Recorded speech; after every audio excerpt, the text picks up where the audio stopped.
શિક્ષણ મંત્રી શ્રી ડોક્ટર કુબેરભાઈ ડિંડોરે જાતે રસ્તા પર ઝાડ કાપી ઉત્તમ ઉદાહરણ પૂરું પાડ્યું। મહીસાગર જિલ્લામાં ભારે વરસાદના કારણે રસ્તા પર પડેલ ઝાડને કાપી રસ્તો ખુલ્લો કરતા શિક્ષણ મંત્રી શ્રી ડોક્ટર કુબેરભાઈ ડિંડોર મહીસાગર જિલ્લામાં પડી રહેલ સાર્વત્રિક વરસાદના કારણે ઠેર ઠેર રસ્તાઓમાં પાણી ફરી વળ્યા છે અને સાથે રસ્તાઓ પર ઝાડ પણ પડી રહ્યા છે। ત્યારે સંતરામપુર તાલુકાના કણજરા ગામે ભારે વરસાદના કારણે રોડ પર વિશાળ વૃક્ષ ધરાશાયી થયેલ જોતા શિક્ષણ મંત્રી શ્રી ડોક્ટર કુબેરભાઈ ડિંડોર ગાડીમાંથી ઉતરી અને વૃક્ષને કાપી રસ્તાની બાજુમાં ખસેડી અવરજવર કરનાર લોકો માટે રસ્તો ખુલ્લો કરવામાં આવ્યો।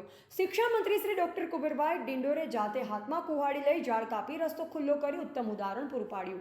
જ્યાં એક તરફ જિલ્લા તંત્ર દ્વારા યુદ્ધના ધોરણે કામગીરી હાથ ધરવામાં આવી રહી છે, ત્યારે શિક્ષણ મંત્રી શ્રી ડોક્ટર કુબેરભાઈ ડિંડોર પણ ગામે ગામ જઈ નિરીક્ષણ કરી જરૂરી કાર્યવાહી કરી રહ્યા છે। રિપોર્ટર એમ કે ડિંડોર, કડાણા।